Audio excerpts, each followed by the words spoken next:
Girlies, girlies, girlies, I will be your big sister and I will tell you you don't need it from Target. I don't mind doing it. Hi guys, my name is Astrid Green and you're watching the Trilogy channel.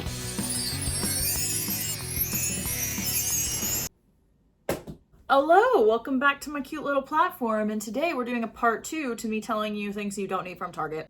Let's not draw it out, let's kick it. Let's start off with the one that enrages me the most.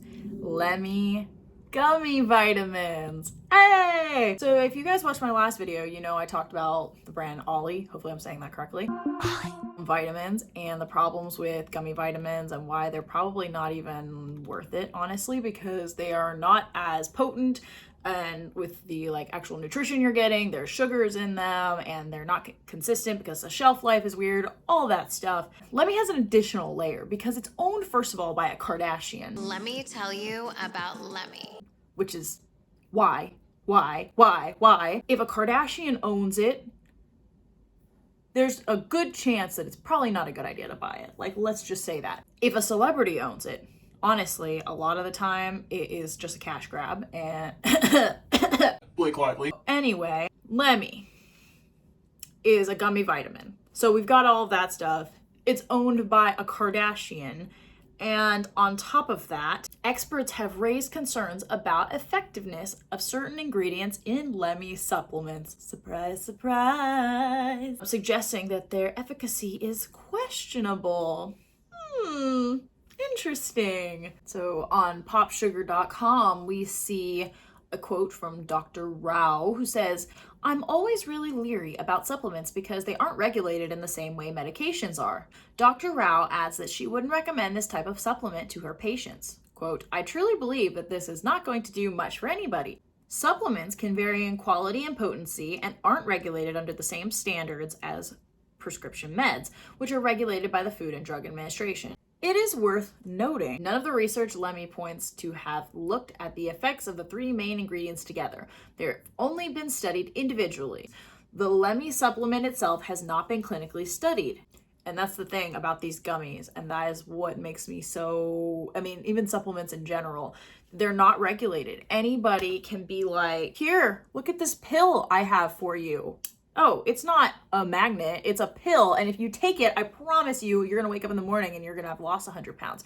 Now, that sounds stupid when I say it, but if you're a Kardashian and you can get the full weight of all the influencers and you can pay for the marketing of it all, and no one is actually holding you accountable for what you're putting in these supplements, you really think that they're actually concerned about your health? Come on, be so for real. Also, they are insanely expensive. The GLP-1 daily vitamin, which is supposed to help with weight loss, cost $90. They're so expensive. And what I've also been seeing online is that these are not containing the levels that are necessary for them to actually be helpful in any way. They are just prioritizing their marketing over substance, which is what you can do when you have an ungodly amount of money. Despite the endorsements of celebrities and influencers, the actual health benefits of these supplements remains unproven. Let's just not take advice from a Kardashian who is going to be lining their pocket by you taking their advice. Let's listen to the dietitians and the doctors who are saying, actually, yeah, I wouldn't recommend this to my patients. Okay, let's get into a little bit more of a simple one. Do you need another body wash? Be so for real. If you guys saw my Project Pan video, you know I have a body wash that I do not like, okay? I do not like it. But I have another one that I do like, and I'm balancing out between using those. I'm trying to get through one, I'm trying to save the other one. And in addition to that, I have a small 3-ounce one in my Coupala closet, which is the couponing closet, and a big old Olay body wash, okay? I'm not saying I'm not guilty, okay, of purchasing body wash because I was couponing and I wanted to have backups. We gotta stop with the backups, okay? We have got to stop buying every new body wash release because it's Dove is collabing with Crumble Cookie now, and so we need to go get the Crumble Cookie scent. They done outdid themselves, Dove and Crumble. This is the strawberry crumb cake.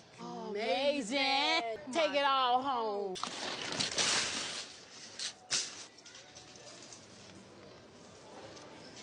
No, you don't need another body wash. You don't need another body scrub for that matter too. And these trends on social media with, was it shower talk or something?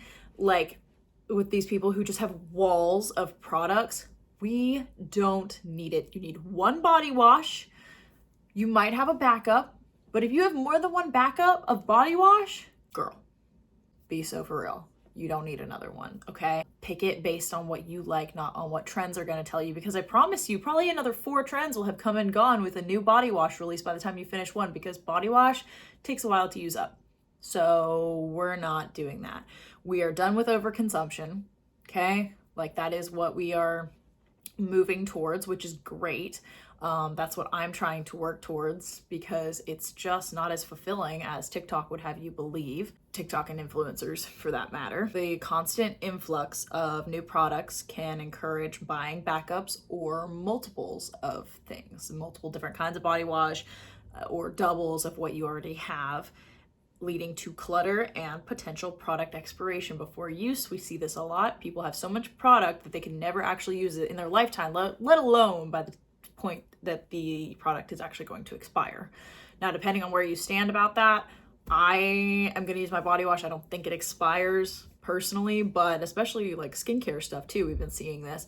Maybe 1 or 2 backups. You probably don't need another body wash. Next one, gonna be controversial for my book talk people or just bookworms in general. You don't really need the new books from Target.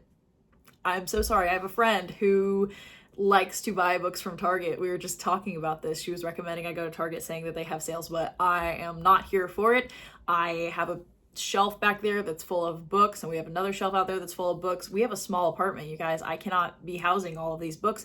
And also, we really need to bring back normalizing the use of libraries because I love the library so much. And I know it's annoying sometimes, especially if you're a slow reader like I am, to wait for something on hold, like put it on hold, and then you only have it for so long and you can't renew it and you have to read it within a certain amount of time or watch it if it's a DVD. So the same thing really goes for DVDs too, but I know people who love books, book talk people, like they want to buy all these books because they want to own them. I think that we need to not be spending all that money, and I think we can use the library. And if you have a specific case by case basis where it's like, okay, well this book, like I put a book on hold that was like, you're gonna be waiting for the next 3 years on hold because it's a new release. If it's a new release and you are really invested in a specific author, a specific series, and it's on sale and you have the funds, sure, you do you.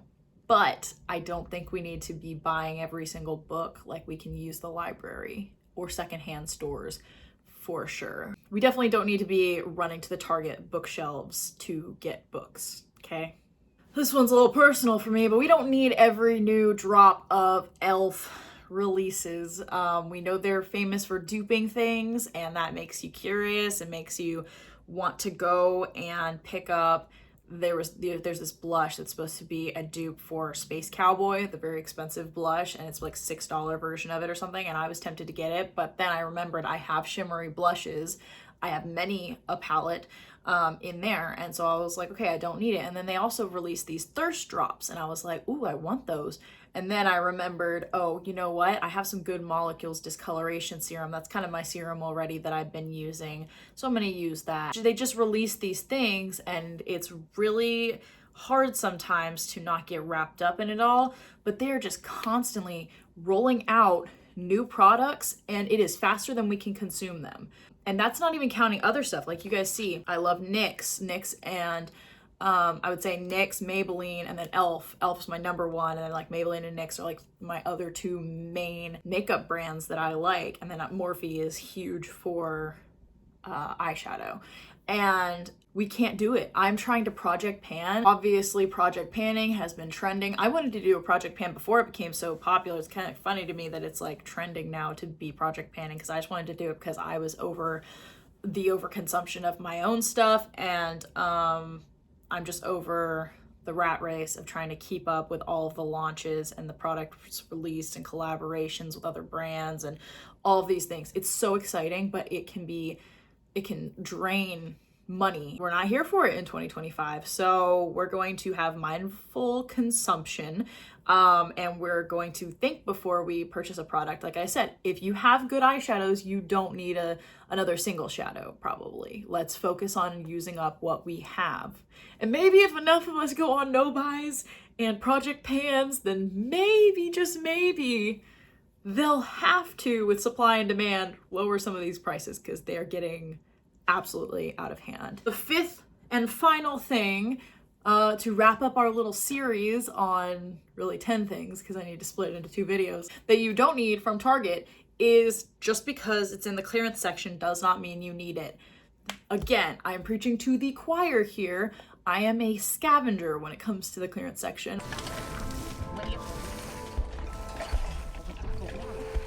I think we love it, especially as women. We feel like we are doing our due diligence by finding a deal, but I always love the perspective of you say, oh, I saved $10 on this, and there's that practical side that's, but if you hadn't bought the product at all, you would still have $6, even if it was 16 and you saved 10.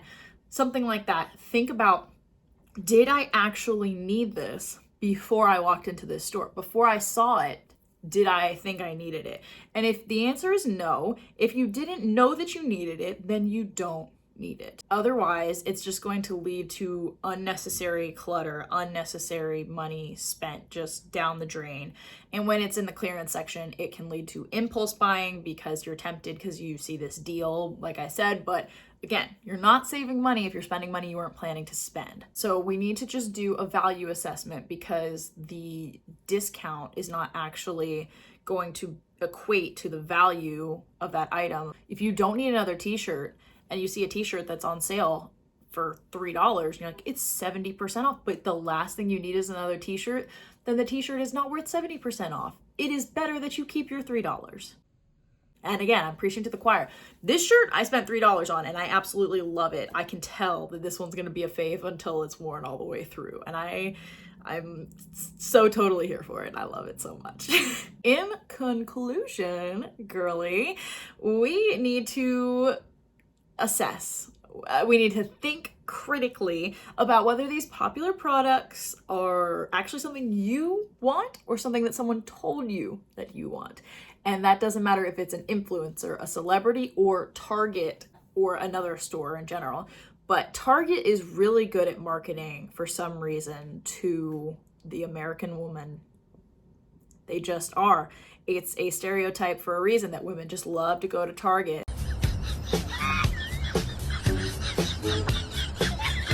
And so I'm here to remind us that they're working overtime. There's people who are being paid to try to get you to spend your money, spending lots of money on marketing.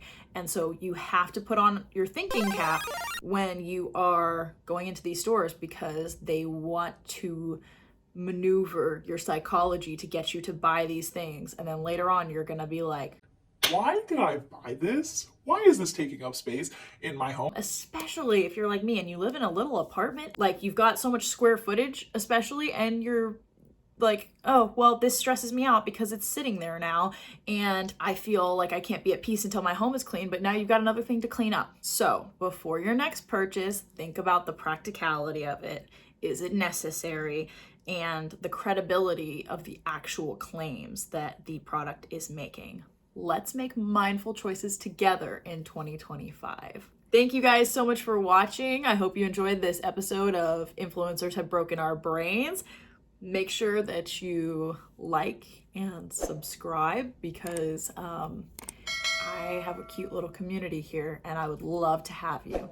I'm gonna talk to you later. Thanks. Mwah! Bye. Now, like with my dog, I'm gonna go get myself like a little treat. I've got some chocolate covered almonds in the pantry and I'm gonna go have like 2 of them. Because that was a lot of talking just now.